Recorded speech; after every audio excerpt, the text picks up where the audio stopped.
We're finally getting some more schedule specifics for Carolina basketball. The Battle for Atlantis bracket dropped last week. We got Jimmy V updates on Monday. You know what? It's time for Carolina to make a major statement in the non-conference schedule this year. You are Locked On Tar Heels, your daily podcast on the UNC Tar Heels. Part of the Locked On Podcast Network, your team every day. Hey there, what's up? It's Tuesday, August 8th, 2023. Welcome into the Locked On Tar Heels podcast, the only daily North Carolina show out there. I am your host, Isaac Schade, and I want to thank you for joining us, your first listener watch of the day. It's great to be hanging out as always, and I'm glad you're here, and I hope that you're glad I'm here. If not, I'll just quit, and the show can be done. No, I'm just kidding. It's good to be together. Let's get after it. This show is brought to you by LinkedIn. These days, every new potential hire can feel like a high-stakes wager for your small business. That's why LinkedIn Jobs helps you find the right people for your team faster and for free. Post your job for free right now at linkedin.com/lockedoncollege. Terms and conditions apply. Yo, coming up on the show today, we're going to talk a little bit more football. The coaches poll, the preseason coaches poll dropped on Monday. And we also got some more realignment news that actually brings the ACC into play a little bit. Curious. We'll talk about it. But before we get to all that, we want to talk about this basketball scheduling news that we've gotten over the past week or so. If you haven't been with us, I was on vacation with my family last week, so we didn't get to talk about the Battle for Atlantis bracket when it dropped. So I want to look at that as well as the Jimmy V Classic updates that we got on Monday. Let's start with Battle for Atlantis because that's the big one over Thanksgiving break. I don't know about you. I absolutely love Thanksgiving break basketball. All the multi-team events, we call them MTEs. You got Maui and Battle for Atlantis. All this great stuff going on. And man, I just geek out on it. And so it's going to be taking place, the Battle for Atlantis, coming up this November 22nd through 24th. That's Wednesday through Friday of Thanksgiving week. It's going to be awesome. So here's the bracket. In case you haven't heard it yet, I'll just give to you the Carolina parts of it. November 22nd, that first day, Wednesday, game one, Carolina tips it off, I guess I should say, against Northern Iowa, noon Eastern on ESPN, followed by Villanova versus Texas Tech, 2:30 on ESPN or ESPN2.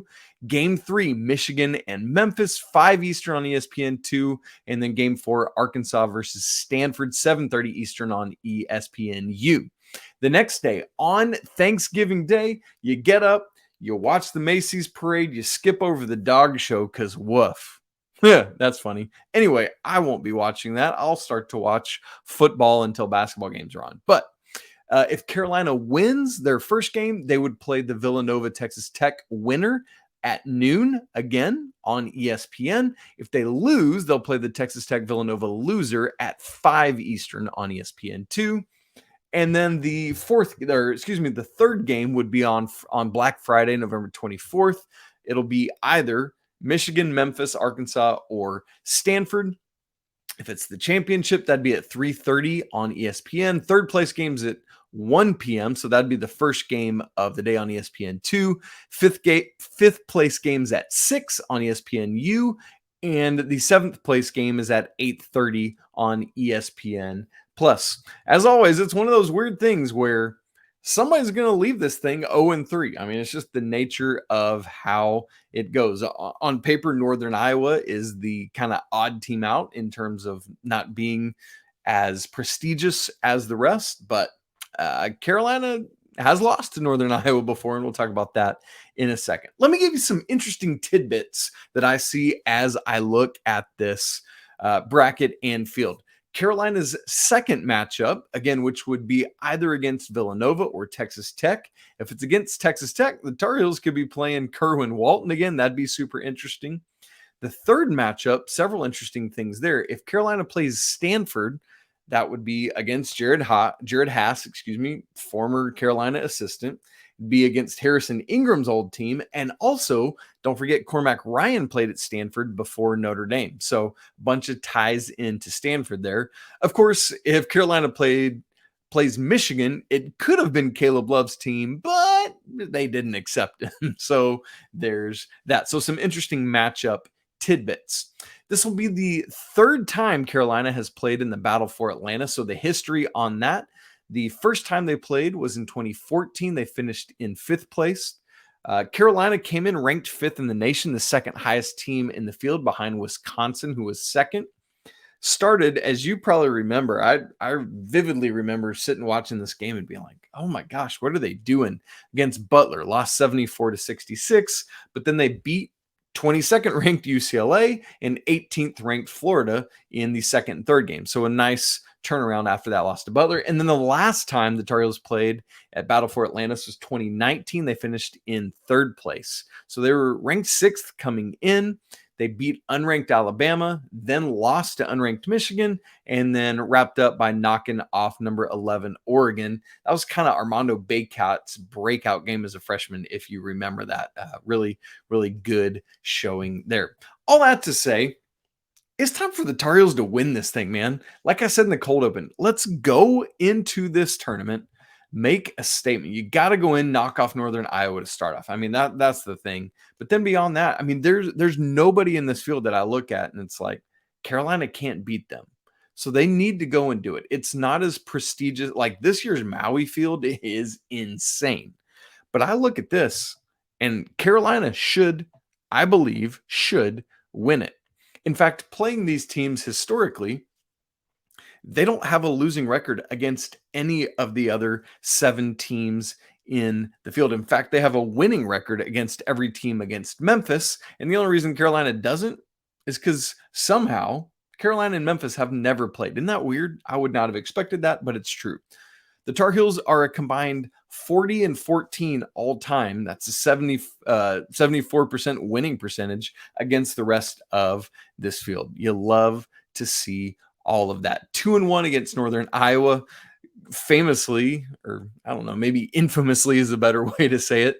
The Tar Heels lost to Northern Iowa Marcus Page's senior year. You might remember the Tar Heels were number 1 in the nation. Marcus started the season hurt and came into that game. It was when, Coach Williams would always do road games for seniors when he could, and went to play at Northern Iowa and lost just before the Hall of Fame Classic there in Kansas City, where Carolina won that, had to come back, and then Marcus played his first game against Maryland, I believe was the game right after that in the ACC Big Ten Challenge. So there's that. Carolina is 2-1 against Texas Tech, 5-4 against Michigan, never played Memphis, 7-3 against Arkansas. And how about this? Stanford is the team that Carolina has played more than anyone in this field. The Tar Heels are 13-0 all time against the Cardinal. There's no S on the end of that bad boy. And so there you go. So that is the battle for Atlantis field. Carolina, again, I really, really think needs to go win this thing, needs to make a statement and say, here we are, get out of the way. We're trying to do stuff here. And then as for the Jimmy V Classic, the more information or the specifics had all been rumored, but now it's official and we got all the information about it on Monday. Obviously, this will be at Madison Square Garden. It's going to take place on Tuesday, December 5th. Games on ESPN. There are 2 games, so 4 total teams, doubleheader there. Carolina will play the second game, just one game. They won't play against the other 3 teams. So the first matchup is Florida Atlantic, coming off their great run in the postseason against Illinois. That should be that should be a great game that I'm looking forward to as, let's not call it the appetizer, because it itself should be a great game. But then after that, we'll get North Carolina against the reigning national champion UConn Huskies, who, yes, lost a lot.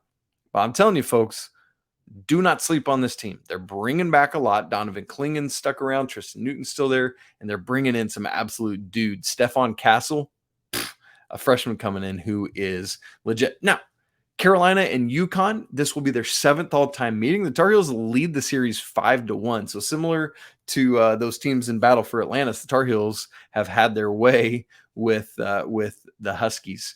They haven't played each other since 2005, but that was on the back end of a streak of playing 4 seasons in a row. So it's good to get back around to playing what is right now the cream of the crop in the Big East.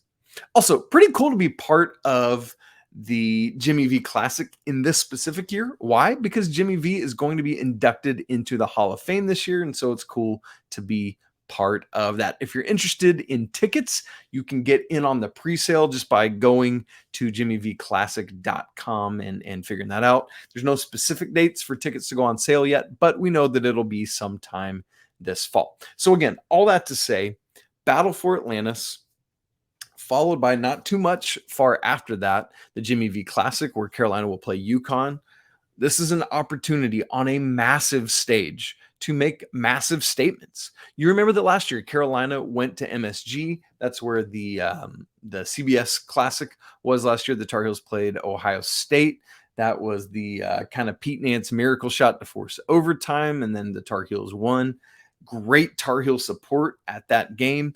I didn't go into it. My family and I were just kind of hanging out, but hung out outside of MSG around that. And man, it's just great energy. You expect that again. Coach Davis wants to be in New York and specifically at MSG. And so love to see that happening in back-to-back years. We'll keep our eyes on the Tar Heels' involvement in the Big Apple as the years go on here. Now, want to move to talking about football because on Monday, we looked at the ACC preseason poll, and now on Monday, the preseason coaches poll dropped. So we go from talking about the conference to the national conversation. I want to do that in just a second.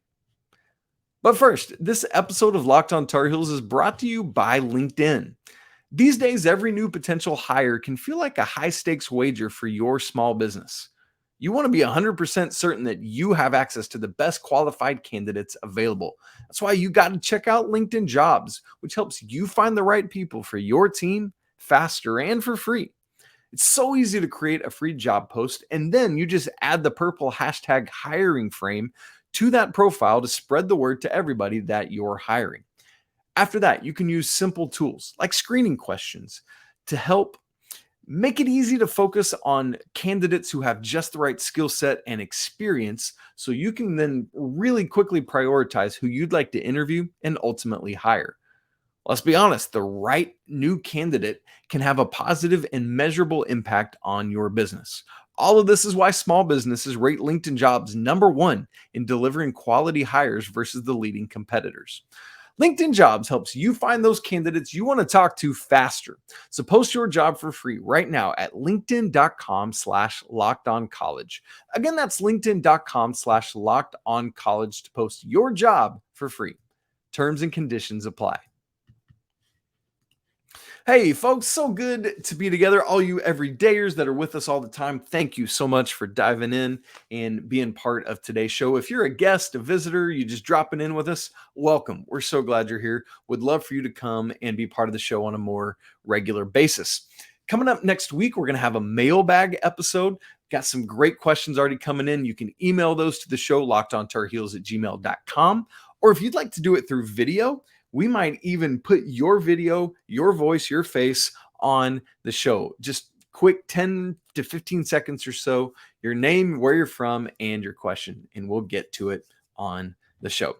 All right, that coaches poll dropped on Monday. We're not going to go through the whole thing, but I do want to hit on some hot spots where the Tar Heels are at, other ACC schools, and other schools on Carolina's schedule. So looking right on into it, Carolina is number 20 in the poll. And you know what? They're one spot right ahead of, any guesses? The Wisconsin Badgers. Take that, Phil Longo. Yeah, go take that offense up. No, I'm just being vindictive and churlish at this point. I don't even know what that word means, but I saw it in that the Key and Peele skit that time, and it's just a fun word, and so I thought I would throw it out there and use it.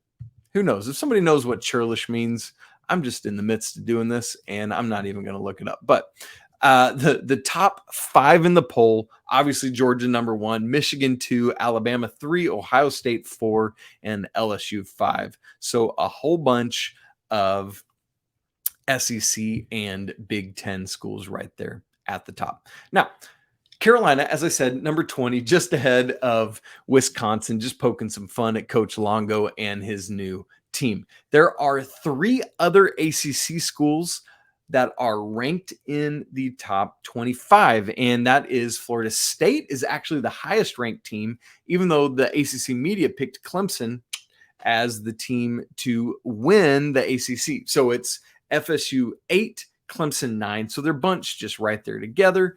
And then while technically not an ACC school in football, Notre Dame is 13th. Obviously, they play a little bit of an ACC schedule and then are a full participant in basketball. But, going to include them there just because they are. Carolina doesn't play Florida State this year. We were checking in all up on their schedule yesterday, and now it's not back in my head as it was. So Carolina does play Clemson, but does not play Notre Dame or Florida State this year. So of the 4 ACC schools that are ranked preseason in the coaches poll, this is not the AP poll, Carolina obviously can't play themselves. And so of the other 3, they only play Clemson. So you kind of get away pretty nice with that. Now, there are multiple ACC teams and a couple other teams on Carolina's schedule in the others receiving votes category.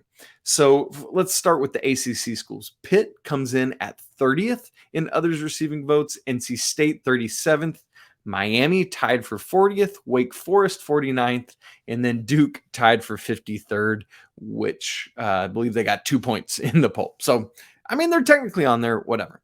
And then 2 of Carolina's other non-conference opponents are also listed in others receiving votes. South Carolina is number 27, and then Minnesota is tied for 40th, interestingly enough, with Miami. So all that to say, while only one of Carolina's opponents is actually ranked preseason, there's a bunch of them that are just floating right there just outside of the actual rankings. And so it's not the SEC. No, it's not the Big Ten. But Carolina is going to have some rough sledding ahead of them in the football schedule. So going to have to keep up with that, see how things move around and change, starting again right off with South Carolina, who's 27, just right on the outside looking in. As for the Tar Heels being at 20th, to me, that feels like the third bear. Not too high, not too low, probably just right. And I think that, let's be honest, I think that's a vote of confidence for Drake May. If Drake May was not the quarterback of Carolina, after what happened at the end of last season, after what people expect the defense to be, yes, a lot of the offense returns at the skill positions, and that's great.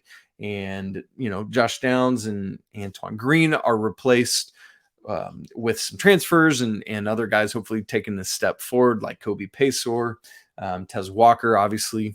But we're going to have to wait and see. But for me, I think this is an appropriate ranking for North Carolina. I'm not going to bicker with it, and I'm also not going to say, "Woo, boy, we are too high." I think that's a good spot to be. But here's what I want to see happen, and I know Mac Brown is always harping on this kind of thing. You got to live up to it. And I know, like, living up to a 20th ranking isn't like living up to a top 10 ranking. But still, coaches around this country believe in North Carolina enough and what they're going to do to have them in the top 25, despite the end of last year. So go prove them right. Show them that you belong in this top 25 teams in the nation. Heck, move up. That starts with South Carolina. You got to go out, take care of business against them, send Spencer Rattler home with his cars that he buys from NIL money, and we move on beyond that. But Minnesota's lurking not too far beyond that. Obviously, App State's going to be tough, and conference play, man, you just got to get after it. The Tar Heels do. Now, we talked earlier about Stanford playing them in basketball and how the Tar Heels have never lost to the Cardinal. That might be even better news than just thinking about a potential battle for Atlantis matchup. Why? We'll talk about that in just a second. All right, yesterday in the show, towards the end, we kind of touched on some of the realignment news that had happened over the weekend. If you missed all of that, let me just hit it for you again. The Pac-12 is essentially fallen apart. not right now. This upcoming season, 23-24 academic year, it's all the same 12 schools.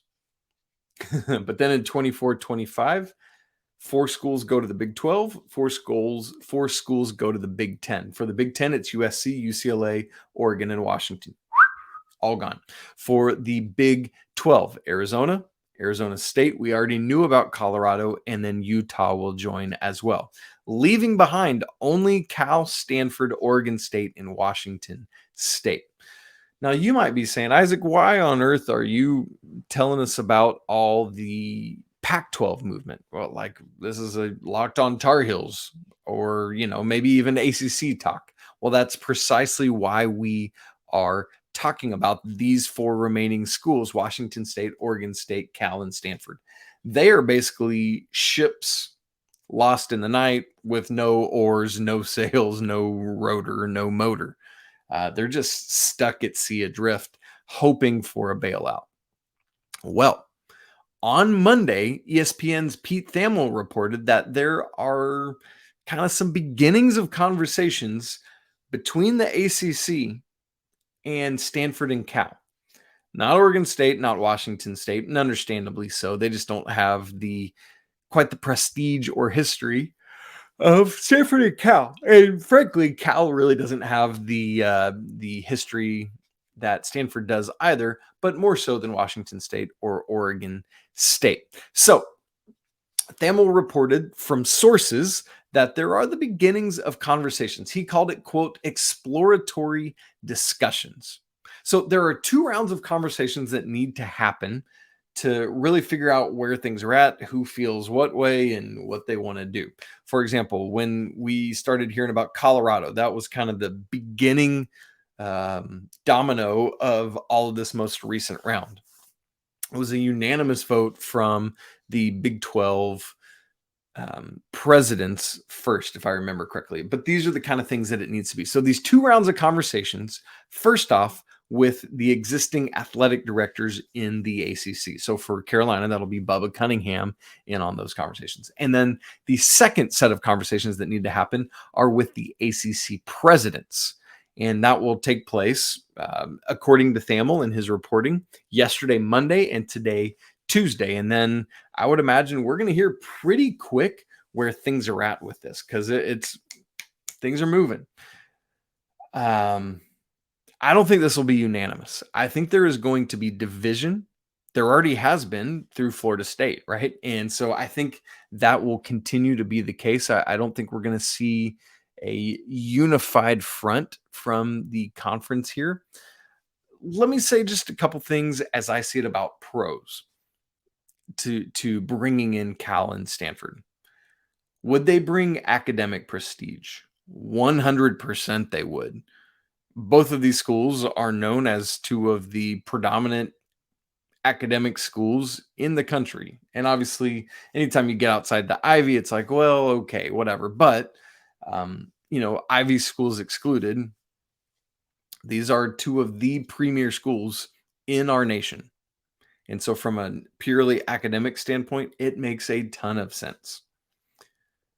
What about, you see what the Big 10 is doing, for example, and you've got Rutgers and Maryland on the East Coast, and now you've got Washington, Oregon, USC, and UCLA on the West Coast. Nobody in the Mountain Time, but you got a bunch of Central Time Zone teams as well. The Big 10 is creating a coast-to-coast network of teams.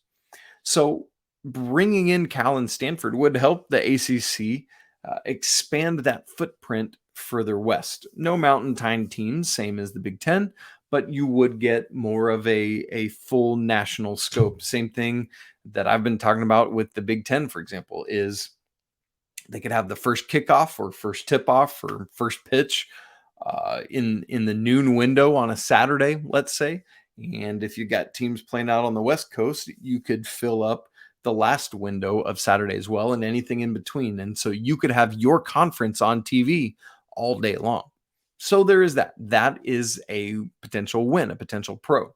What about athletic prestige? I mean, you think about Cal and Stanford, and it's like, I mean, there have been moments here or there, but nothing really to write home about. Well, perhaps.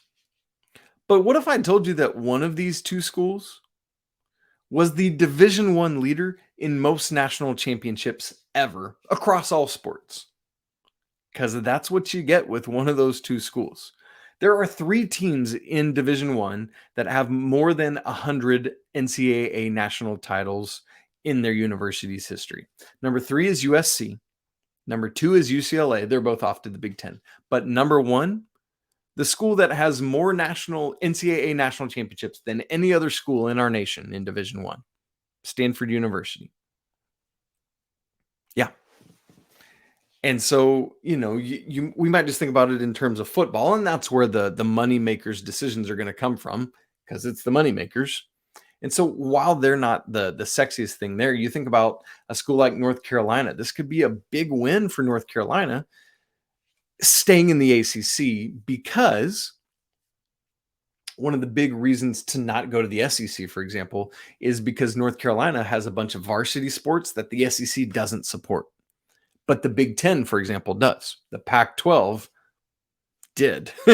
And so bringing in other schools that have that level of varsity, or the plethora, I guess I want to say, that width of varsity sports that they have, is good for the Tar Heels for sustainability of all the so-called Olympic sports or non-rev sports. So from that aspect, it does bring some athletic prestige, and it does bring some athletic stability for sports beyond just football, basketball, baseball, whatever. So that would be a win. Now, there obviously are some cons as well. Let's just be honest. Neither Stanford or Cal is going to move the needle much in terms of a new media rights deal. While, yes, it's true, there's the academic prestige, there's the across-the-board athletic success, specifically of Stanford. When it comes to football, and that's what the media companies are looking for, again, yes, they've had some moments, but it's just not going to be a huge needle mover, as opposed to, say, you could land Notre Dame, right? You see the point there. Another con. And it's the same kind of joke we've been making with some of the other conferences now. Man, I'm really looking forward to that Rutgers-Washington matchup on a Tuesday, like that kind of thing. What, like Miami heading up to Corvallis, Oregon to take on Oregon State? Yikes, And so another con with all that, the level of travel expense is just astronomical. Again, you talk about that. Miami, and I guess it wouldn't be Oregon State. I just said Corvallis. That wouldn't make any sense, because we're not talking about Oregon State. We're talking about Cal and Stanford. So Miami going up to Cal or Stanford. Whew, that's a trek. And you really hate it for Cal and Stanford, who would be completely isolated from the rest of the conference. That's tough. All this said, pros, cons, they're going to weigh all this out. I personally, as of right now, do not see this happening. I think there are certainly reasons it makes some good sense. The problem is I don't think it makes enough CENTS sense. Yes, I'm a dad, and yes, I'm bringing the puns today. And I didn't even mean to. I apologize for my dadness. I don't think adding Cal and Stanford would bring enough dollars and cents, so it doesn't make enough sense. The thing is, everything's in a rush right now. Everyone's got, we got to get land grabs and teams and all that. And so in that rush, if Commissioner Phillips and the presidents and ADs are in such a rush that they don't, I feel like they could go ahead and do this and maybe have some buyer's remorse on down the road for a variety of reasons. So I hope they don't rush into something that they don't wish they had rushed into. I think the logical versions, the toned down versions of these ADs and presidents would hopefully probably look at this and say, I don't know that makes the most sense for us. While we're not where we want to be as a conference with media rights and other things, Cal and Stanford really the answer? I don't think they are. We're going to have to keep looking at it, though, because this thing's going to keep moving. There's going to be more steps. There's going to be more dominoes that fall. So we'll have to keep talking about it and keep looking at it. But that's where it's at as of today. Well, friends, that's it for today's episode of Locked On Tar Heels. Thanks so much for joining us. Can't wait till tomorrow's episode where Coach Pat Kilby and I will be hanging out with the next player in our roster preview series. You can follow the show on Twitter at Locked On Heels or me at Isaac Schade. Again, you can email the show lockedontarheels@gmail.com. Don't forget to subscribe on audio or video platforms. If you are watching, smash the like button to let us know you're here and leave comments on your thoughts on all of this that we've been going through today. Hey folks, it's always a great day to be a Tar Heel, right? You know it is. We'll talk again tomorrow, but until then, peace.